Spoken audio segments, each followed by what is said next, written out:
Գյուրջան Կասկադ, ցանկացած համեմատություն մեր օգտին է։ Ուղիղ սպառնագին խոսք Հայաստանը քարտեզից ջնջելու խոստումներ վտիտ բռունցքի թափահարություն։ Ահա այսպես է Ալիևը գնում դեպի խաղաղություն։ Հենց Երևանն ու Բաքուն մարտի 13-ին հայտարարեցին խաղաղության տեքստի համաձայնեցված լինելու մասին միջազգային հանրությունը տեղն ու տեղը ոգևորվեց դրական արձագանքների ու շնորհավորանքների տարափեր։ Չէին սպասում թերևս, որ Ալիևը հետո դեմարշ է անելու համաձայնեցված փաստաթուղթը, նորանոր պահանջներ է առաջ բերելու որպես ստորագրելու նախապայման։ Մարտի 16-ին ԱՄՆ նախագահի ազգային անվտանգության հարցերի խորհրդական Մայքլ Ուոլթսը X-ում գրեց, թե խոսել է Ալիևի օգնական Հաջիևի հետ, շեշտեց Հարավային Կովկասում հակամարտությունը պետք է ավարտվի։ Մենք ուրախ ենք, որ Ադրբեջանը եւ Հայաստանը մեծ քայլ են արել առաջ եւ համաձայնել են խաղաղության պայմանագրի։ Ես նրան ասացի, որ մենք պետք է հիմա ավարտենք խաղաղության այս գործարքը, ազատ արձակենք գերիներին եւ միասին աշխատենք տարածաշրջանը ավելի անվտանգ եւ բարգավաճ դարձնելու համար։ Ավելի ուշ, սակայն Թրամփի հատուկ բանագնաց Սթիվեն Ուիտքոֆը ամերիկյան մեդիային ասաց, թե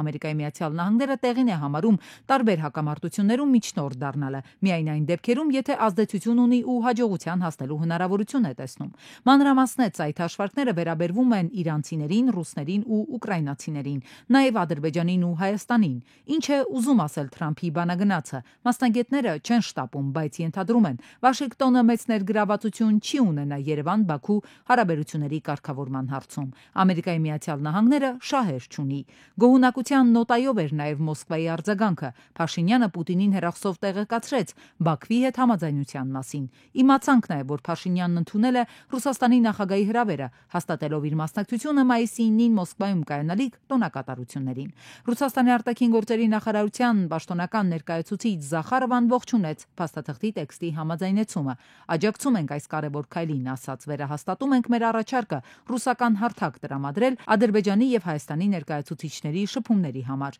Ադրբեջանը նպատակ ունի ոչնչացնել Հայաստանի Հանրապետությունը։ Ինքը ստորագրել է միայն այն փաստաթուղթը, որը իրեն հնարավորություն կտա դա անել։ Օրինակ, եթե փաստաթուղթը լինի ադրբեջանցիների վերաբնակեցման հարցը, եթե լինի Հայաստանի բանակի զինաթափման հարցը, ապա Ադրբեջանը երևի կստորագրի։ Անկարան Բաքվի կողմից է, իհարկե, ադրբեջանական պահանջները պնդեց Բաքվի հովանոցը դարձած։ Թուրքիայի նախագահի արտաքին քաղաքականության եւ անվտանգության հարցերի գլխավոր խորհրդականը առաջինը արձագանքեց։ Նա ադրբեջանական ԱՊԱ-ին ասաց, թե Թուրքիայի եւ Հայաստանի դիվանագիտական ներկայացուցչությունների փոխադարձվածման համար ներկա իրավիճակում նախադրյալներ չկան։ Ուզում եմ եւս մեկ անգամ նշել, որ մեր դիրքորոշումը այս գործընթացի վերաբերյալ հայտնի է։ Ադրբեջանի եւ Հայաստանի միջև խաղաղության պայմանագիրը շատ հարցերի լուծման բանալին կլինի։ Նոր գործելավոճ չէ սա։ Մյուս կողմից նայենք արձագանքներին։ Այժմ արդեն 58 երկիր ողջունեցին այդ գործընթացը, շատերը նշեցին Հայաստանի կարևոր դերը այս հարցում եւ 10 միջազգային կազմակերպություններ։ Մենք նաեւ հայտարարեցինք, որ պատրաստ ենք այժմ քննարկել ստորագրման շուրջ կապված բոլոր գործընթացները։ Այդ հայտարարությանը դեռևս չկար արձագանք։ Ահա այսպես Բաքուն գործարկել է բոլոր հնարավորությունները խույս տալու ստորագրումից։ Ռազմական գործողությունների մահակը ձեռքին Ալիևը ամեն օր նոր պահանջ է դնում սեղանին։ Եվրամիությունը ողջունում է Հայաստանի եւ Թուրքիայի միջև Մարգարա Ալիջան սահմանային անցակետի ժամանակավոր բացումը։ Բարի կամքի այս ժեստը ոչ միայն օգնում է Սիրիայում կարիքավորներին, այլ նաեւ ցույց է տալիս երկկողմ երկխոսության հավելյալ արժեքը եւ նպաստում Հայաստանի եւ Թուրքիայի միջև հարաբերությունների լիարժեք կարգավորման ուղղված ջանքերին։ Այս մասին ասված է Եվրոպական միության տարածած հաղորդագրության մեջ։ Հիշեցնենք, կառավարության նիստում որոշում էր կայացվել, որ Հայաստանի եւ Թուրքիայի միջև գտնվող Մարգարա անցակետը 10 օրով կբացվի Թուրքիայի տարածքով Հայաստանի կողմից Սիրիա ուղարկվող մարդասիրական օգնության բեռները արագ եւ նվազ ծախսերով հասցնելու համար։ Մարտի 13-ին հայտարարված ու համաձայնեցված խաղաղության պայմանագիրն այդպես էլ չի ստորագրվում։ Ազգային ժողով կառավարություն հարցուպատասխանի ժամանակ Հայաստանի վարչապետը եւս մեկ անգամ վերահաստատում է ինքը պատրաստ է ստորագրել։ Այդ թուղթը 2021-22 թվից հետո այսպես թե այնպես համատեղ աշխատանքի արդյունք է։ Այսինքն այդքան աշխատել ենք, որոշումներ ենք կայացրել, պատկերացրեք համաձայնեցված տեքստը, ասենք չէ, պատրաստ չենք ստորագրել, բայց եթե պատրաստ չենք ստորագրել, ինչ ենք համաձայնվել։ Իսկ ինչ վերաբերվում է ինչ կլինի, գիտեք, այդ տրամաբանությամբ ես ճիշտ ասած չեմ մտածել, որովհետև էլի եմ ասում եմ պատրաստ եմ ստորագրել, որովհետև պատրաստ եմ ստորագրել։ Եվ ընդ որում, երբ որ ասում եմ պատրաստ եմ ստորագրել, իհեճուկս բոլոր այդ դավադրական տեսությունների այդ թեման էլ կա, չէ, որ ինչի չեք ուզում հրապարակվի այդ թուղթը։ Բա ընդհակառակը ուզում ենք հրապարակվի, որովհետև սենց ստորագրվեց, պետքա հրապարակվի։ Պետքա գա գնա կառավարություն, սահմանադրական դատարան, ազգային ժողով։ Հայաստանը պատրաստ է ստորագրել, բայց Ադրբեջանը վերջին շրջանում ամենօրյա ռեժիմով է ապատեղեկատվություն տարածում, թե իբր Հայաստանի զինված ուժերը կրակում են իրենց ուղղությամբ։ Զարուհի Բաթոյանն է հետաքրքրվում, սա կարող է խաթարել գործընթացը։ Մենք ռազմավարություն ենք որդեգրել եւ մենք պետք է այդ ռազմավարությանը հավատարիմ մնանք եւ շարունակենք մեր գործողությունները այդ ռազմավարության շրջանակներում եւ դա ճնշում անվանել,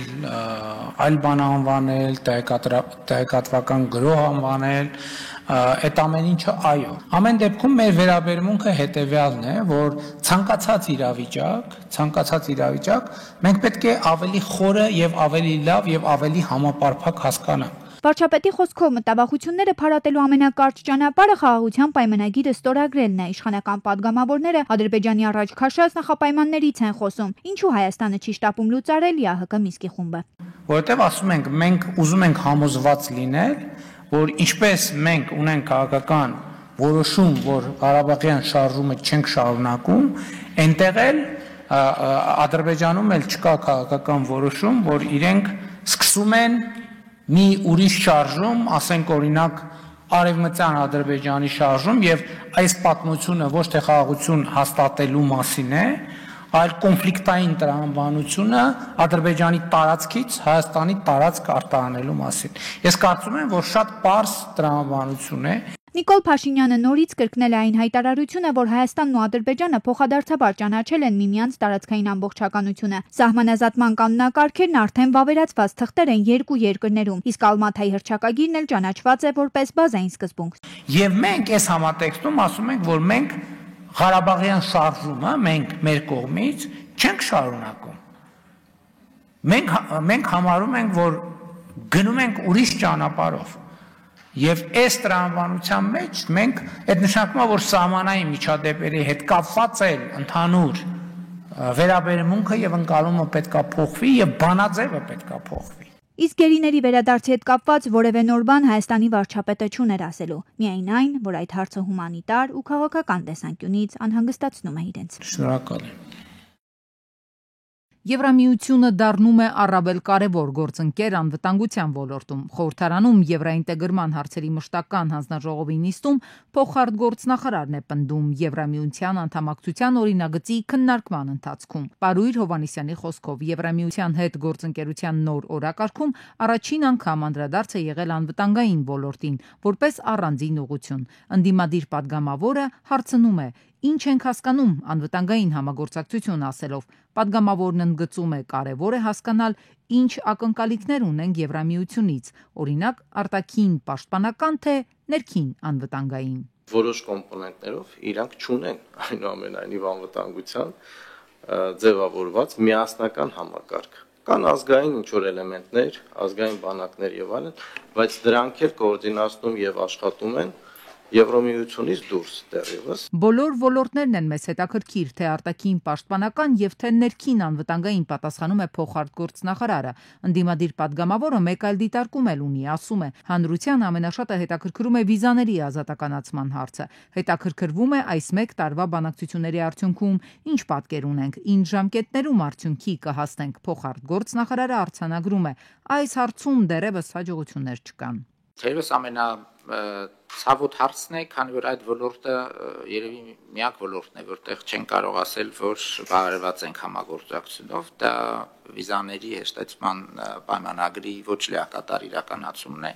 Բողոքները բազմաթիվ են եւ չեն նվազում։ Տնտեսական համագործակցության մասին առևտրաշրջանառություն, ներդրումների ծավալներ, աճ կամ առաջընթաց կա արդյոք, որը կարող ենք կողմերի համագործակցության շոշափելի արդյունքը համարել։ ԵՄ Հայաստան առևտրաշրջանառության ցուցանիշներն են, որոնք պետք է դինամիկայի մեջ Երևան, բացասական թե դրական։ Հիմա այսօրվա ներկայացված մեր քննարկման փաստաթղթով դրանք բացասական են։ KPI-ների մեջ ես կուզենայի տեսնել, ասենք օրինակ ԵՄ-ից դեպի Հայաստան ուղիղ օտարերկրյա ներդրումների ծավալները։ Մենակ չեմ կարող ձեզ ուղղակի ներդրումային թիվ ասեմ, Եվրոմիությունից չունեմ ձեռքից տակ այդ տեղեկատվությունը, բայց համաձայն եմ, դա էլ է եւս մի ցուցանիշ։ Առևտրաշրջանառության անկումը, պարոն Գևորգյան, իրականում եթե օբյեկտիվ քննարկենք, դա ցույց է, որ մենք դիվերսիֆիկացիայի կարիք ունենք, այո, եւ եթե դրա կարիք չունենայինք, չէինք խոսի դրա մասին, ռազմավարություն չէինք մտածի մեր գործողությունները, եթե ոչ ուղղակի առնվազն անուղղակի ուղղված չէին լինի արտանման դիվերսիֆիկացիան։ Այնուամենայնիվ, Եվրոինտեգրման հանձնաժողովը դրական եզրակացություն տվեց Եվրոպական միությանը Հայաստանի Հանրապետության անդամակցելու գործընթացի մեկնարկի մասին օրենքի նախագծին։ Այն կընդգրկվի ազգային ժողովի լիագումար նիստի օրակարգում։ Նախ զրույց ընթրիքի սեղանի շուրջ, հետո արդեն առանձնազրույց, հետո մամուլի ասուլիս։ Հայաստանի արտաքին քաղաքական գերատեսչության ղեկավարի խոսքով հանդիպման ընթացքում քննարկվել են տարբեր հարցեր։ Ինքը նախ պատմում է Իրանի հետ հատկապես հետագա տնտեսական հեռանկարները։ Կարող ենք արձանագրել, որ 2024 թվականին մեր երկկողմ առևտրաշրջանառության ծավալը գերազանցել է նախորդ առնվազն 5 տարիների ցուցանիշը, եւ սա կարևոր արդյունք է։ Այսօր մենք շարունակել ենք քննարկումը երկու երկրների միջև առևտրաշրջանառությունը 3 միլիարդ ԱՄՆ դոլարի հասցնելու հնարավորությունների շուրջ։ Այս համատեքստում պետք է նշել, որ երկկողմ առևտրաշրջանառության առկա հնարավորությունները լրացվել են նաև ԵԱՏՄ-ի եւ Իրանի միջև ազատ առևտրի համաձայնագրի կնքմամբ։ Երկկողմ օրակարգին առնչվող տարբեր հարցերից զատ նախարարները անդրադարձել են նաև Հայաստանի եւ Ադրբեջանի միջև պետական սահմանի սահմանազատման գործընթացին, խաղաղության համաձայնագրի տեքստի համաձայնեցմանը, խաղաղության խաչմերուկին եւ այլն։ Իրանի արտգործնախարարը եւս մեկ անգամ ողջունել է Հայաստանի եւ Ադրբեջանի միջև խաղաղության պայմանագրի համաձայնեցումը։ Խրախուսում ենք այս փաստաթղթի հնարավորինս արագ ստորագրումը։ Մենք տարածաշրջանի երկրների անկախությանը եւ տարածքային ամբողջականությանը աջակցում ենք եւ դեմ ենք սահմանային եւ գեոպոլիտիկ ցանկացած փոփոխության։ Սա Իրանի Իսլամական Հանրապետության կայուն դիրքորոշումն է։ Բոլոր հարցերը պետք է դիվանագիտության լեզվով լուծել, շեշտում է իրանցի դիվանագետը։ Լրագրողները սակայն հիշեցնում են առողջին, Ադրբեջանը նախապայմաններ է դրել, մյուս կողմից ապատեղեկություն տարածել, թե հայկական կողմը սահմանային իրադրություն է լարում, սպառնում է, պահանջում Զանգեզուրի միջանցք։ Առողջին կրկնում է Թեհրանի պաշտոնական դիրքորոշումը։ Էսկալացիայի վտանգ տարածաշրջանում կա եւ մենք հուսով ենք, որ խաղաղության համաձայնագրի ստորագրմանը զուգահեռ այդ վտանգները նվազագույնի կհասնեն եւ տարածաշրջանում ականատես կլինեն կայունության, որը բոլորի շահերից է բխում։ Մենք գտնում ենք, որ երկխոսության ու դիվանագիտության միջոցով պետք է լուծվեն բոլոր հարցերը։ Դեմ ենք ցանկացած ռազմական ճանապարհով հարցերի լուծմանը։ Հաղորդակցությունների ձևավորումը տարածաշրջանում ընդունելի է, բայց պետք է լինի երկրների ինքնիշխանության ներքո եւ պետք է հարգվեն երկրների տարածքային ամբողջականությունը ու ազգային օրենքները։ Սրանից բացի որևէ այլ ուղի չի համարվում ընդունելի։ Եվ բեռնափոխադրումների մասին սահմանին հայ բեռնատարների վարորդների համար դիզվառելիքի թանկացման հարցն էլ է եղել նախարարների քննարկման սեղանին։ Սպորտագիտական խմբերը կամ փորձագետները կամ աշխատանքային խումբը այդ ուղղությամբ աշխատել է։ Մենք մոտավորապես ունենք բանաձև, որը երկու երկրների համար էլ եւ երկու երկրների բեռնափոխադրողների համար էլ եւ վարորդների համար էլ որոշակի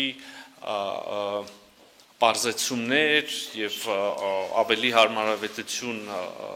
կառաջարկի։ Աշխատանքները առաջիկայում կամփոփվեն, նախարար Միրզոյանի խոսքով մոտ են այդ աշխատանքների վերջնականացումը։ Հայաստանի տնտեսական ակտիվության ցուցանիշը հունվար-փետրվար ամիսներին աճել է 4.1%-ով։ Արդյունաբերական արտադրանքի ծավալները նախորդ տարվա նույն ամիսների համեմատ նվազել են 19.4%-ով, մինչդեռ շինարարության ծավալները աճել են 22.2%-ով։ Առևտրաշրջանառությունը աճել է 7.8%, ծառայությունների ծավալը 12.4%, կտրուկ նվազել է արտաքին առևտրաշրջանառությունը 52%, որի արդյունքում արտահանումը նվազել է 59.7%, ներմուծումը 45.8%-ով։ Հարավային Կորեայում հրդեհը ոչնչացրել է 3000 հեկտար հող, 1500 մարդ մնացել է առանց տանիքի, 15 գյուղ է դատարկվել։ Բնակիչները սպասում են, որ իրենց տները նույնպես այրվելու են։ Այս պահին տարերքն ունի բռնկման 27 օջախ, մահացել է առնվազն 4 մարդ, եւս 6-ը տուժել են։ Ուժեղ քամու պատճառով կրակն արագորեն գրավել է այլ շրջաններ։ Ռուսաստանն ու Ամերիկան պատրաստակամություն են հայտնել առաջ շարժվել Ուկրաինայի հակամարտության կարգավորման ուղղությամբ, սակայն տեխնիկական հարցերը դեռ լուծում են պահանջում, հայտարարել է Կրեմլի խոսնակ Պեսկովը։ Նրա խոսքով Ռիադում ընթացող բանակցություններում գլխավոր թեման Սևծովյան նախաձեռնությունն է, կենտրոնացած Սևծովում նավագնացության անվտանգության ապահովման վրա։ Պեսկովը նշել է, որ Պուտինը պահպանում է էներգետիկ ենթակառուցվածքներին չհարվածելու հրամանը, սա չնայած Ուկրաինայի կողմից խախտումներին եւ ԱՄՆ-ն կարող է գնահատել այդ պայմանավորվածության կատարումը։ Ամերիկայի Միացյալ Նահանգների նախագահ Դոնալդ Թրամփին դուր չի եկել Կոլորադոյի նահանգի Կապիտոլիումում տեղադրված իր դիմանկարը։ Նկարչուհին նկարել է նաև նախագահ Օբամային, բայց նա հրաշալի տեսք ունի, իսկ իմը բոլորից վատն է։ Նկարչուհին տարիքի հետ կորցրել է իր տաղանդը, ասել է Թրամփը։ Թրամփի վարչակազմի բարձրաստիճան պաշտոնյաները հութիների դեմ ռազմական գործողության համար սիգնալ հավելվածում խումբ են բացել եւ քննարկել մանրամասները։ Պենտագոնի ղեկավար Հեքսեթը խմբում տեղադրել է ռազմական գործողության բոլոր պլանները։ Սխալմամբ այդ խմբում ավելացրել էին The Atlantic պարբերականի խմբագրին, որը հրապարակել է ՓԱԿ խմբի քննարկումների նկարները։ Պենտագոնի ղեկավար Փիթ Հեքսեթը մեկնաբանելով կատարվածը նշել է, որ Ատլանտիկի խմբագիրը խաբեբա եւ հեղինակազրկված լրագրող է։ Հեքսեթը նշել է, որ ոչ ոք ռազմական գործողության ծրագրերը խմբում չի տեղադրել։ Իսրայելական օդային հարվածների հետևանքով վերջին 24 ժամվա ընթացքում Գազայի հատվածում զոհվել է ավելի քան 65 մարդ, այդ թվում կանայք եւ երեխաներ։ Ավիահարվածներից զոհվածների թվում կան նաեւ լրագրողներ։ Բեյթ Լահիյայի հատվածում զոհվել է Ալ Ջազիրա Մուբաշեր հեռուստաալիքի լրագրող Հոսամ Շաբաթը, Գազայի հարավում Խան Յունիսում Պալեստին Թդեի թղթակից Մոհամմադ Մանսուրը։ Տեղեկությունների համապատասխան ռազմական գործողությունների վերսկսումից հետո Գազայում մոտ 700 մարդ է զոհվել։ Գերմանիայի արտաքին գործերի նախարարությունը արգելել է Վրաստանից այն պաշտոնյաների մուտքը երկիր, որոնք պատասխանատու են հանրապետությունում ցուցարարների դեմ կոշտ միջոցներ ձեռնարկելու համար։ Հայտարարության մեջ ասվում է, որ շուրջ 3 ամիս վրացիները մասնակցում են բողոքի ցույցերի՝ ի պաշտպանություն իրենց երկրի Եվրամիության անդամ դառնալուն եւ բողոքելով գործող իշխանությունների կուրսի դեմ։ Ըստ Գերմանիայի ղեկավարության վրաց ժողովուրդը դեմ է ահաբեկմանը, բանտարկությանը եւ բռնությանը։ Եմենի Անսար Ալլահ շարժումը հաղորդել է հրթիռային եւ անօդաչու թռչող սարքերով հարձակումների մասին ամերիկյան USS Harry Truman ավիակիր նավի Կարմիր ծովում մի քանի ռազմանավերի եւ Թել Ավիվի Բեն Գուրիոն օդանավակայանի վրա։ Նշվում է, որ Բեն Գուրիոն օդանավակայանը հարձակման է ենթարկվել 2 բալիստիկ հրթիռներով, այլ մանրամասներ չի հաղորդվում։ Ֆրանսիայի արևելքում բախվել են 2 ռազմական պարեկային ինքնաթիռ։ Ֆրանսիական ռազմաօդային ուժերի տարածած հաղորդագրության համաձայն ինքնաթիռները բախվել են Սեն-Դիզիեի 113 ավիաբազայի մոտ։ 2 օդաչուներին եւ 1 ուղևորի հաջողվել է ցած նետվել, նրանց գտել են գիտակից վիճակում։ Կրեմլը հրապարակել է Վաշինգտոնի հետ համաձայնեցված նոր փաստաթուղթը։ Ռուսաստանն ու Ամերիկան համաձայնեցրել են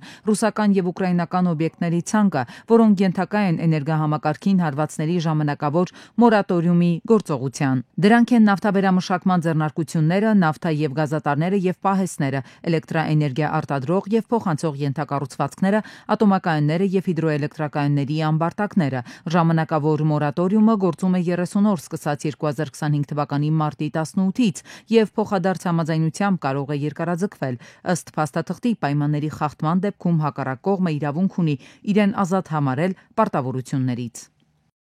Քիմ Քարդաշյանն ու նրա երեխաները մտահոգված են Քանյե Ուեսթի հոգեկան առողջությամբ։ Նախկին ամուսինների հարաբերությունները կտրուկ վատթարացել են վերջին շաբաթվա ընթացքում։ Քանյե Ուեսթը անտեսել է Քիմի առարկությունները եւ թողարկել է երգ, որում ներկայացված է իրենց 11-ամյա դուստր Նորթը եւ Դիդին, ով սպասում է դատավարությանը։ Ասում են, որ Քիմը մտածում է Քանյե Ուեսթի հետ իր 4 երեխաների լիարժեք խնամակալության մասին հայց ներկայացնել։ Նորթը սիրում է նրան։ Ես չեմ կարող խոսել մյուս երեխաների փոխարեն, բայց Նորթն ակնհայտորեն շատ է սիրում իր հայրիկին։ Դա Քիմի համար վախենալու առիթ է, ասել է Ինսայդերը։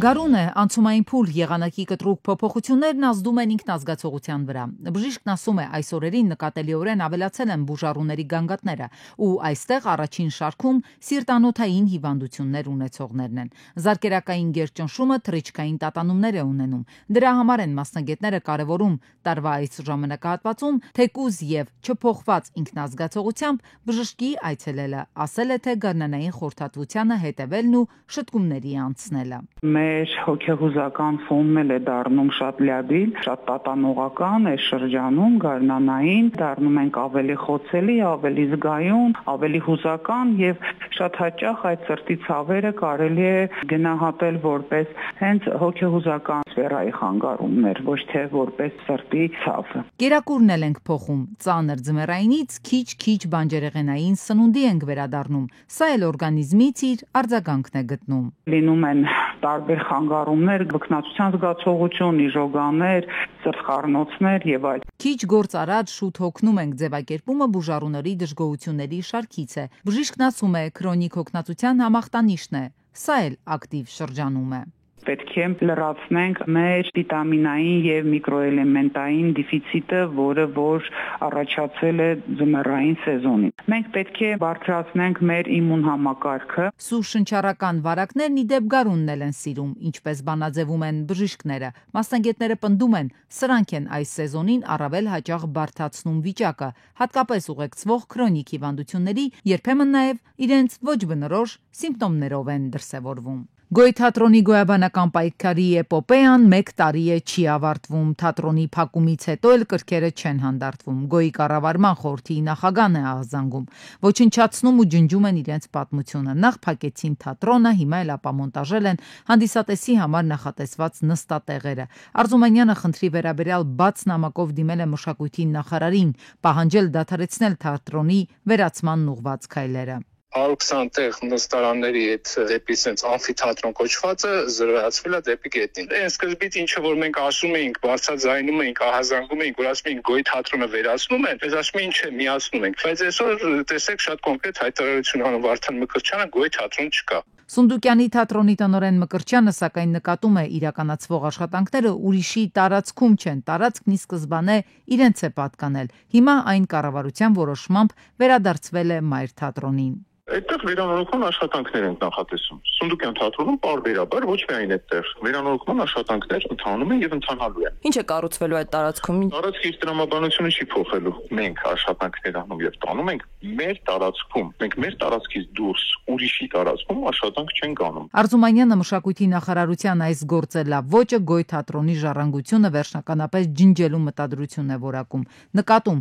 քանի դեռ գործը գտնվում է դատարանում եւ այն իրավական վերջնական լուծում չի ստացել, ոչ ոք իրավունք չունի կանխակալ վերաբերմունքով եւ ապօրինի գործողությամբ ոչնչացնել թատրոնը։ Պարզապես մարդիկ չեն սպասում, իրանք իրանց գործն են անկանդում են, ավիրում են, չեն սպասում դատարանի որոշմանը։ Գործը փակված չի, փաստացի գործը փակված չի ինքը, բայց իրենք իրենց լիազորություններ են տվել, որ ինչ ուզեն անեն։ Ում հետ ասես խոսեցինք, բայց ոչ ոք ոչ մի դրական լուծում կամ արձագանք չտվեց, սկսած նախարարությունից, կառավարությունից։ Եթե Գոյ թատրոնը գոյություն չունի, ապա ինչու են այդքան հետևողականորեն ջնջում թատրոնի պատմության հետագիծը, հարցնում է Արզումանյանը։ Հիշեցնենք, Գոյը պայքարելու է վերադառնալու ու կերտելու իր պատմական հաղթանակը։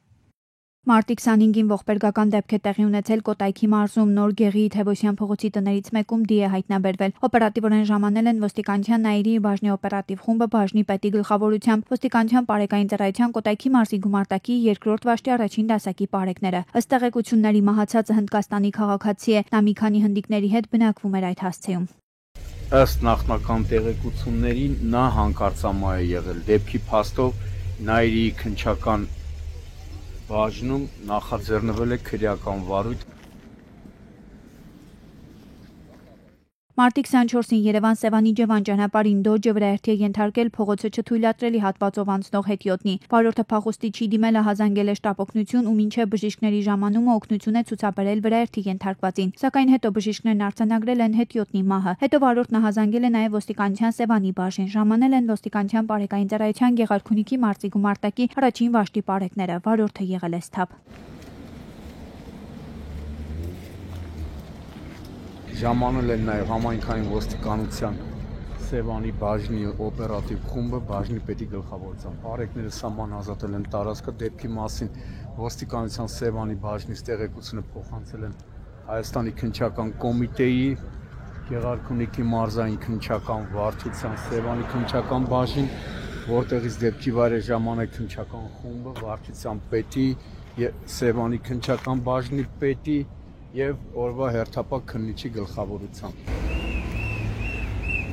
Մարտի 25-ին շղթայական վթար է տեղի ունեցել Կոտայքի մարզում։ Երևան-Սևան ճանապարհին բախվել են Նիսանը, Ակուրան, Շևրոլեն եւ Լադան։ Մեկ հոգի տեղափոխվել է հիվանդանոց։ Ժամանել են ոստիկանության բարեկային ծառայության Կոտայքի մարզի գումարտակի 2-րդ վաշտի առաջին դասակի պարեկները։ Քանի որ վթարի հետևանքով 2 մեքենան հայտնվել էին ճանապարհի մեջտեղում, առաջացել էր մոտ 1.5 կիլոմետրանոց խցանում։ Պարեկներն էին կարգավորում երթևեկությունը։